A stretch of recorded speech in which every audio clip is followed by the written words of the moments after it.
Hey, hello, good morning. I am Thomasin, PA2066.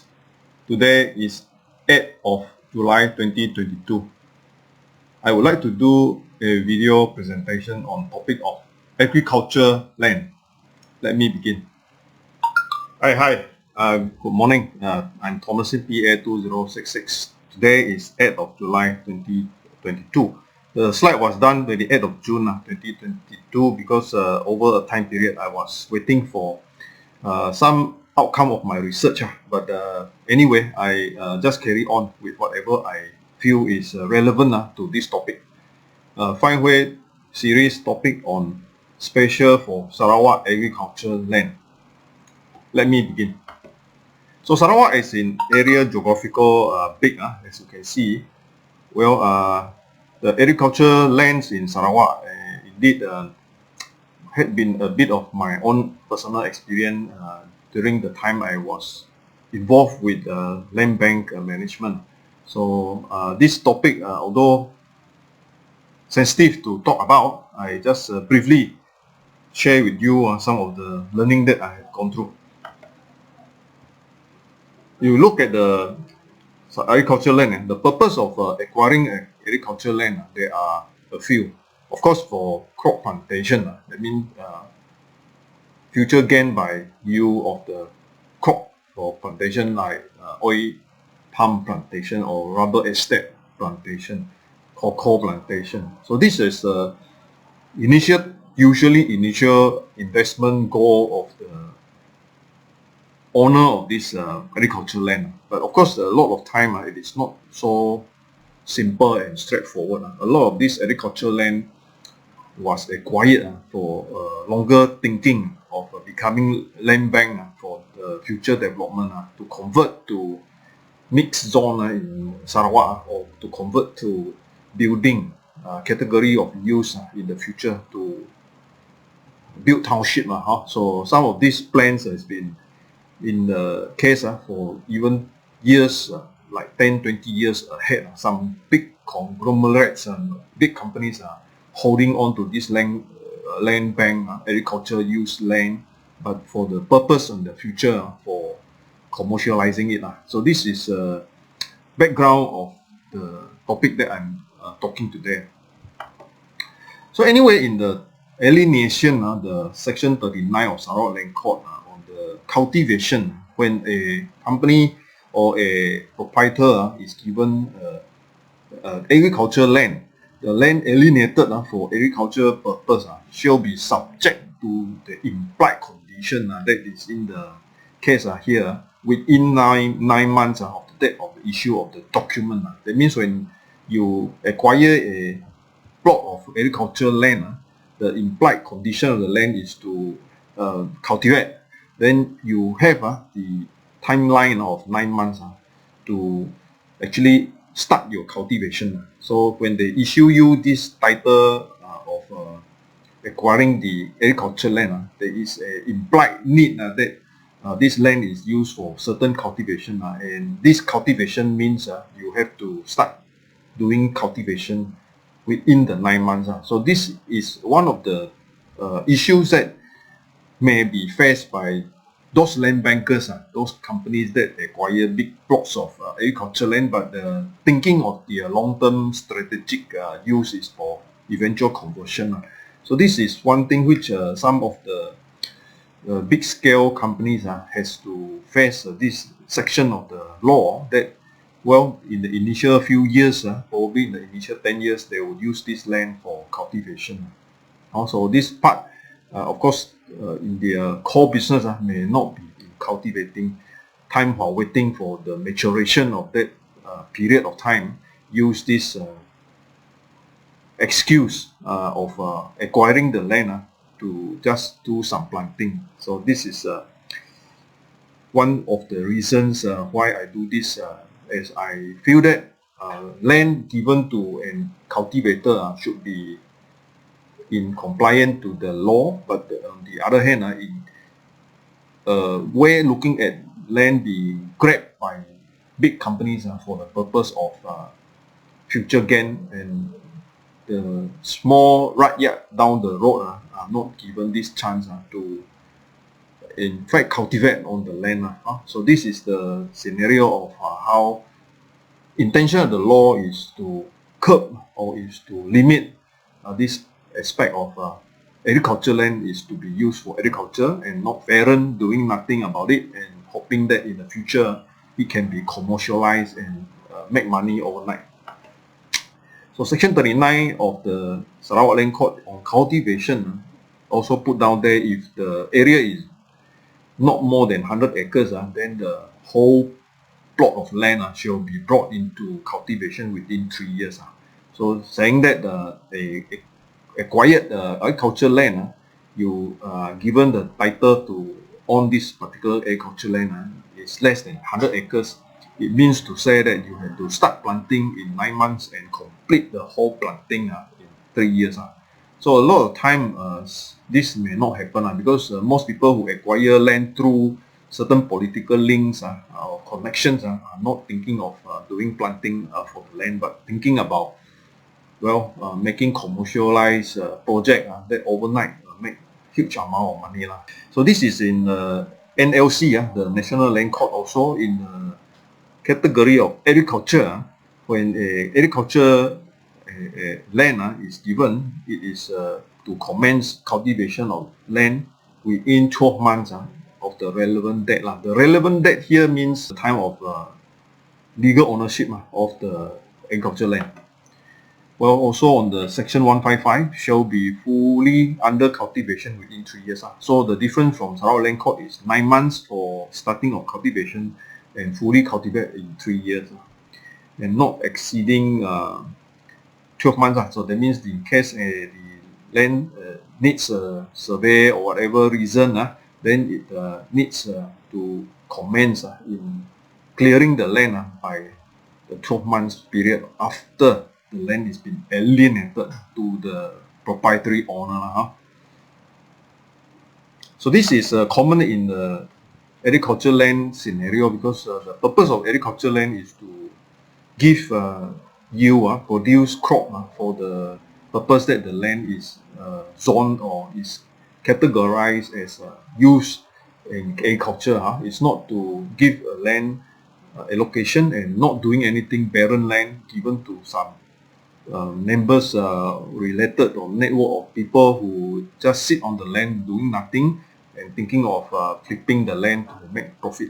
So that is in the law. However, as you can see, a bigger plot of land, more than 100 acres in Sarawak, 39 again, where area exceeds 100 acres, 1/5 of total area should be brought under cultivation during each successive year until the whole piece has been brought under cultivation. So if it is more than 100 acres, then every year you do 1/5 of the 1/5 of the total area. So in a way, the law is fair to say there is a limit that is set. So if it is more than 100 acres, the law is lenient in the sense to divide out by 5 years. So on every year, just doing 1/5 of the size of the land. So this is proportion to the reason that a cultivator can never really in a human physical limit to commence planting for the entire piece of land. So this is what is in the law.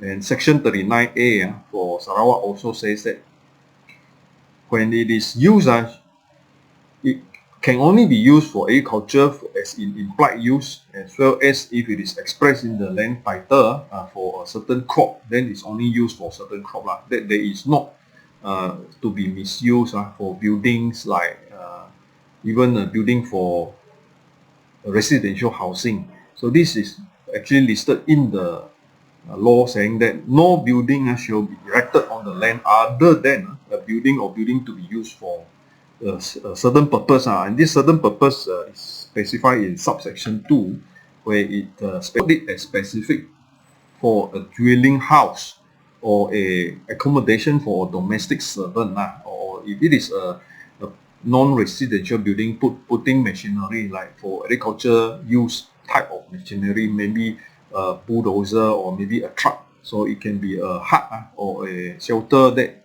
house this agriculture equipment.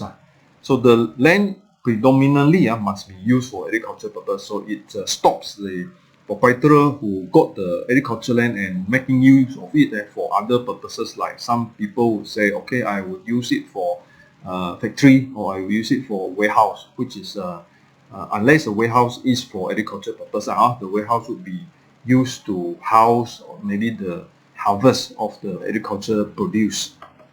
So other condition that is mentioned in Sarawak Land Court on agriculture land is that term of lease 60 years, and if it is native communal domain exclusively only for agriculture purpose, for perpetuity, it can be free of any premium, rent or other charges. That means you have a perpetuity agriculture land where its purpose is to plant and only to do agriculture activity. So it can be agriculture land given to native under communal domain, or it can be a native customary right. So other than that, there can be agriculture land which is by occupation ticket for agriculture purpose. Anyway, the conclusion is that Sarawak Land Court, agriculture land, indeed also in the National Land Court give the timing to commence planting by 9 months, and National Land Court is by 12 months, and to complete the plant if in Sarawak is 100 acres and below within 3 years. If more than 100 acres is 1/5 every year for the 1/5 for the next subsequent 5 years. It doesn't allow agriculture land to be purposely kept doing nothing barren for the purpose that in the future making money out of it. Then this benefit in kind agriculture land usually face this type of issue of commencement of their planting, and a lot of these types of company that inherit this agriculture land do not have intention, in fact, to commence planting. So these are issues that is seen in the case politically sensitive to talk about. But then again, the agriculture land purpose is to allow agriculture activity and to yield agriculture crops. So what are the avenues to extend? That means if you face with this type of situation where you are given a plot of agriculture land as a benefit in kind, and yet you are not running this as a core business, what are the avenues to extend your time to planting? So these are questions that I have no answer. These are questions that I have no answer because in law, that is deviate from the original purpose of why an agriculture land is alienated. So there will be other out of box thinking. There will be situation where people told me, well, you just plant a few fruit trees to signify that you have started the planting, and definitely just to extend the time for complying to the law. On the other hand, there are also answers that says, well, you submit for conversion immediately after being given this agriculture land. You ask for conversion.